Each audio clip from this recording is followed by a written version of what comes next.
La nuit était tombée sur Séoul, mais le sommeil me fuyait. Les lumières de la ville brillaient comme des étoiles artificielles, mais elles n'apportaient aucun réconfort à mon esprit tourmenté. Chaque nuit, c'était la même histoire, une lutte incessante contre l'insomnie et les pensées qui tourbillonnèrent dans ma tête. Dans le silence monacal de mon appartement, je m'abandonnais à l'entraînement. Les murs semblaient rétrécir autour de moi, me forçant à me concentrer uniquement sur mes mouvements. L'entraînement était devenu mon refuge, un sanctuaire où je pouvais échapper à mes démons intérieurs. Mon corps se mouvait avec la précision d'un automate, chaque geste aiguisé par des années d'un labeur acharné. Chaque muscle, chaque fibre de mon être était en harmonie, travaillant ensemble dans une symphonie de force et de précision.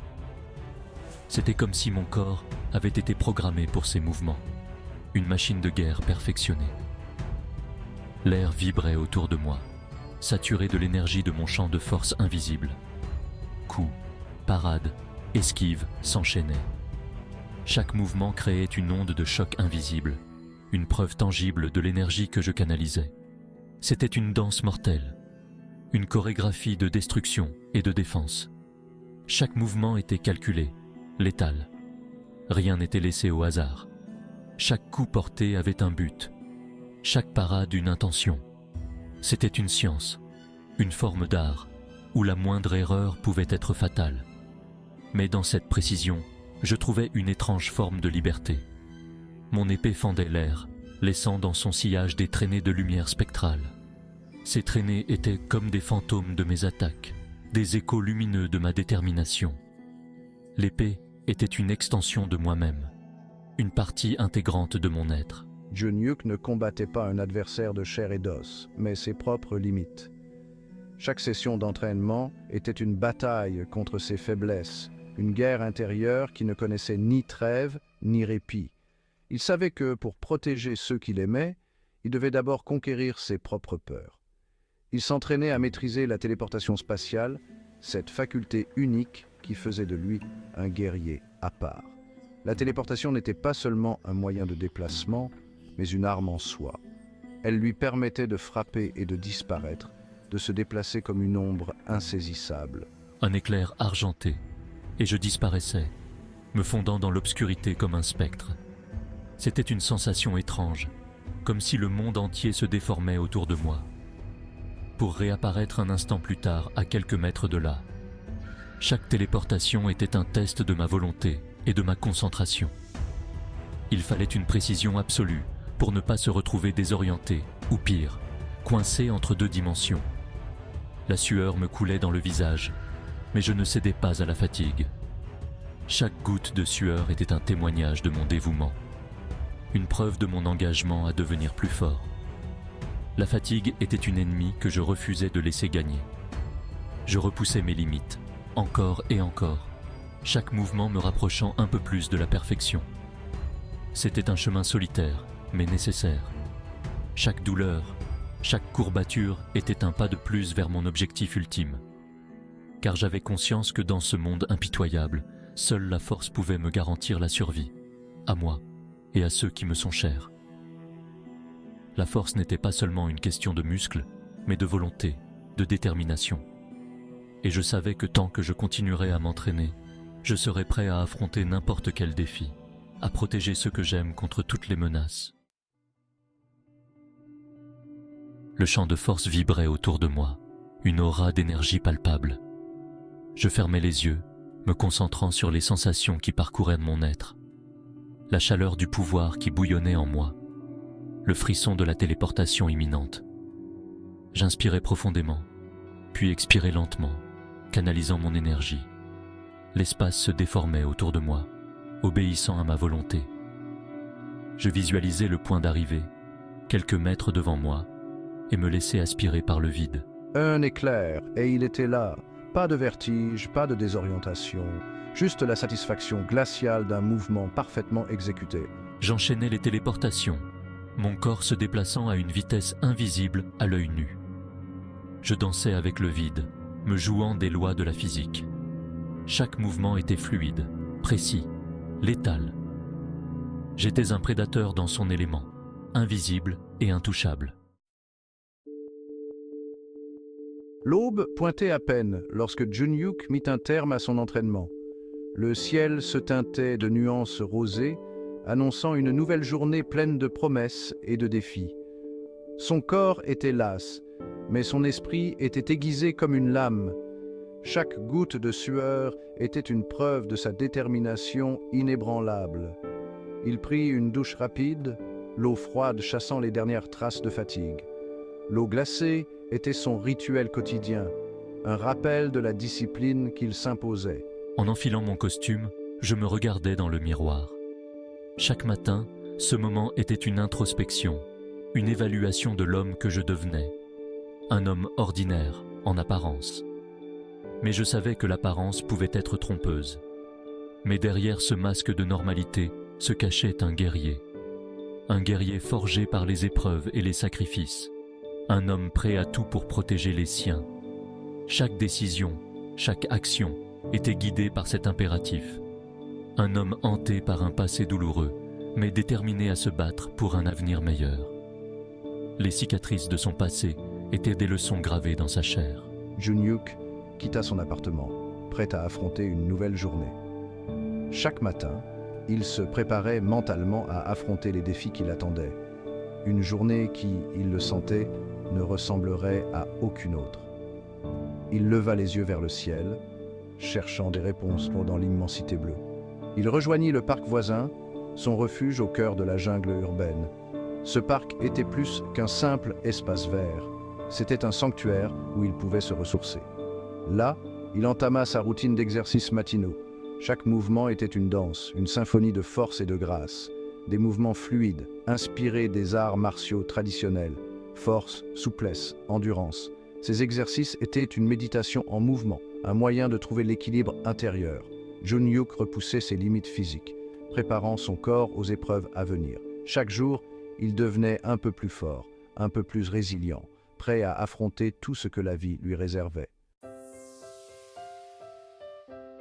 Le monde du travail l'attendait. Jun-Hyuk rejoignit ses collègues au bureau, un sourire poli sur les lèvres. Discussions banales, rumeurs de couloir, la routine quotidienne d'un employé modèle. Personne ne se doutait de sa double vie. Personne ne soupçonnait le poids qui reposait sur ses épaules. Il vaquait à ses occupations avec une efficacité redoutable, son esprit vif analysant chaque information, chaque interaction. Car Jun-Hyuk ne baissait jamais sa garde. Le danger pouvait surgir à tout moment, sous les traits les plus anodins. Il gérait les dossiers urgents, répondait aux appels téléphoniques, participait aux réunions interminables. Le monde du travail, si futile et superficiel, lui paraissait bien dérisoire comparé aux enjeux qui l'attendaient. Et pourtant, il jouait le jeu. Pour l'instant, la discrétion était sa meilleure arme. La matinée s'écoula lentement, les horloges semblaient figées, et chaque tic-tac résonnait dans le silence pesant du bureau. Les employés, absorbés par leurs tâches routinières, ressentaient la lourdeur de la monotonie. Puis, une lueur d'excitation traversa la monotonie du bureau. Les visages s'illuminèrent, les conversations s'animèrent, et une énergie nouvelle envahit l'espace de travail. Eunso était arrivé. Sa présence rayonnante apportait une bouffée d'air frais, et son sourire contagieux réchauffait les cœurs. Jun-Hyuk la rejoignit dans la salle de réunion, un sourire sincère éclairant son visage. Il était évident qu'il appréciait profondément sa compagnie. Un sourire sincère éclairant son visage. Leur amitié était palpable, et leur complicité ajoutait une dimension chaleureuse à leur interaction. Eunso, avec son énergie débordante et son optimisme contagieux, était un rayon de soleil dans son existence mouvementée. Elle avait cette capacité unique à transformer une journée ordinaire en une expérience mémorable. Était un rayon de soleil dans son existence mouvementée. Sa présence illuminait le bureau et son enthousiasme était une source d'inspiration pour tous ceux qui la côtoyaient. Elle lui expliqua les derniers préparatifs pour la séance photo. Chaque détail était soigneusement planifié et son professionnalisme était évident.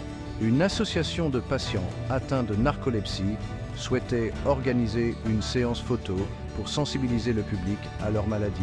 Cette initiative visait à mettre en lumière les défis quotidiens auxquels ces patients sont confrontés, pour sensibiliser le public à leur maladie. L'objectif était de créer une campagne de sensibilisation percutante, capable de toucher le cœur du grand public. Junhyuk avait accepté de participer, prêt à offrir son temps et son image pour une cause qui lui tenait à cœur. Il savait que son implication pouvait faire une différence. Prêt à offrir son temps et son image pour une cause qui lui tenait à cœur. Son engagement était sincère, et il espérait inspirer d'autres à se joindre à cette noble cause. Et son image pour une cause qui lui tenait à cœur. Il se préparait à poser pour la séance photo, déterminé à donner le meilleur de lui-même. Ils discutèrent des détails logistiques, du choix des photographes au lieu de la séance. Chaque aspect de l'événement était minutieusement examiné pour garantir son succès.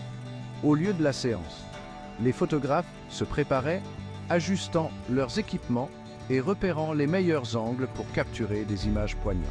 Junhyuk écoutait attentivement, posant des questions pertinentes. Il voulait s'assurer que chaque détail était pris en compte.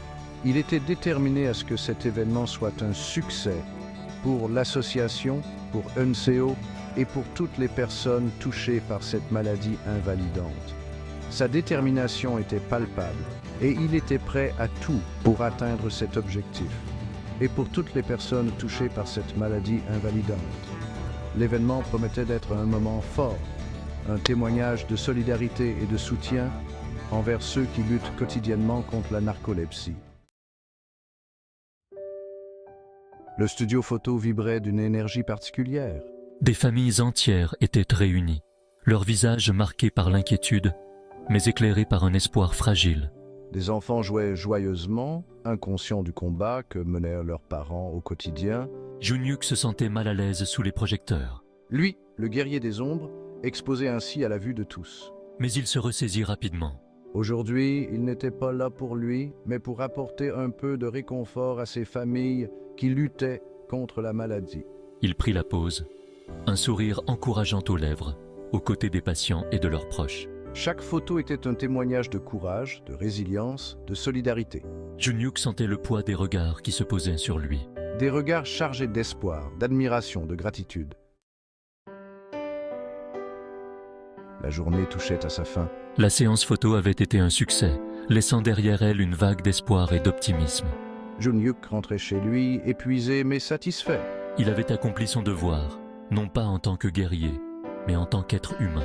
Il repensa aux familles qu'il avait rencontrées, à leur combat quotidien, à leur force face à l'adversité.